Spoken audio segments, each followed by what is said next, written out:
Well, they'd be some of the same Wilsons from up here. Yes, yes, yes, yes.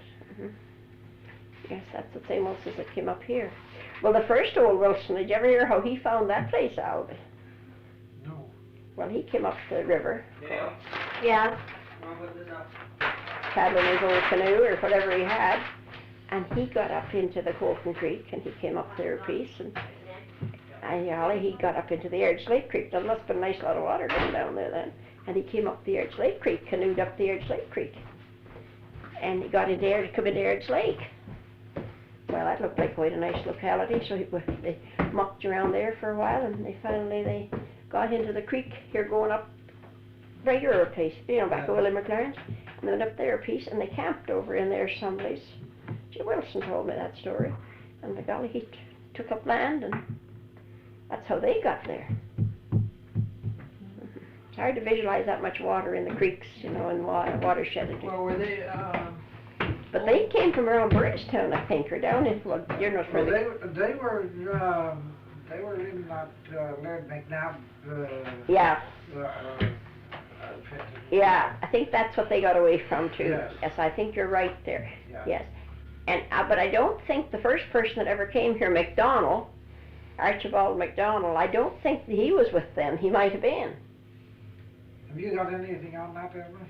well, I just got when Archibald McDonald came up here. Archibald and Dougal McLelland were the first people to settle over there. Yeah. Campus. Yeah. But they first said, yes. They both settled on the same lot. Yeah. Well, they came from Burnstown, but whether they were part Well, of they would be part of the clan. You see, they were doing anything they could to get away from them. Yes. Mm-hmm. When did they come?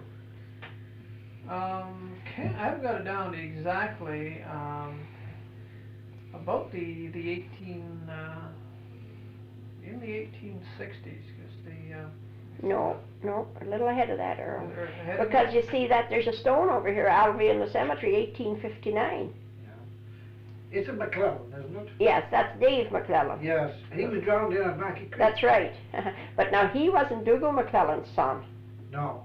They lived down there near where Malcolm's old place was. They had a place over in there someplace. Yeah. And that's why the cemetery got started there. He was, on a Sunday, he'd been home from the drive. He was driving the creek. He's 18 or 20 years old, or 18 years old, I think. And he was driving the Mackey Creek.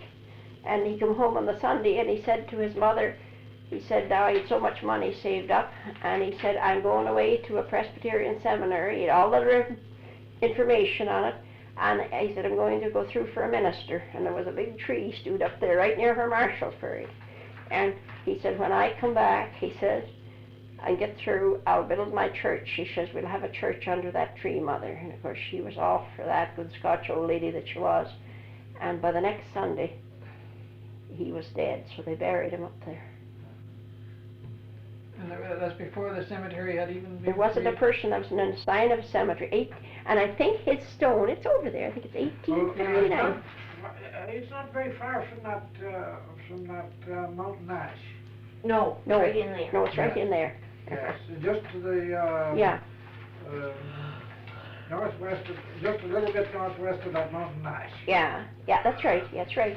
But it was up on top, the way Grandma told me that they had, he says, I'll build my church up on top of here. And when he was drowned and they brought him home, the old lady said, we'll bury him where he was going to build his church. Yeah.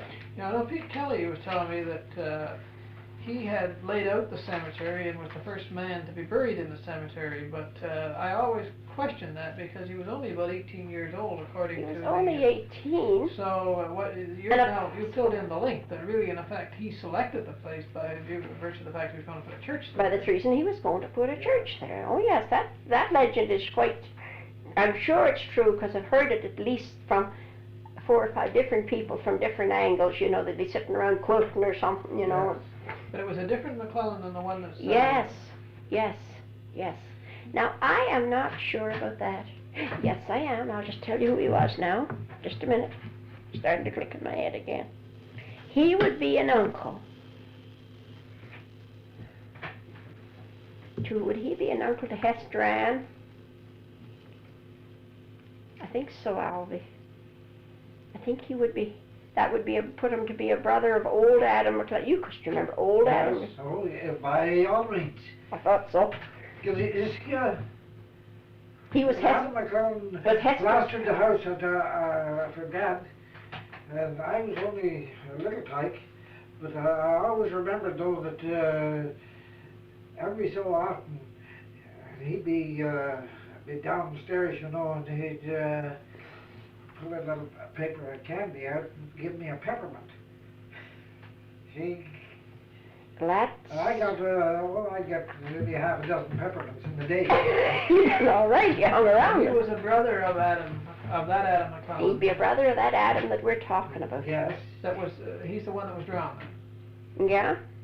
And there was another one of them, or Elmer, if we could get a track of him, he was a very prominent man. What was the one that composed the poetry? Jim McLelland. Jim McLelland. He was a clerk in the old lumber camps and a clerk on the drive. Oh. And I have, people wrote and asked me if I could possibly resurrect his poems. It's a very, very, very fine poetry about the Madawaska River. Were you able to find it? Not very much, nothing to speak of. No, but there's one, we always had one, and where that went to, I do not know. That was about the Madawaska, because Dad used to look at it every once in a while. And I haven't been able to find it.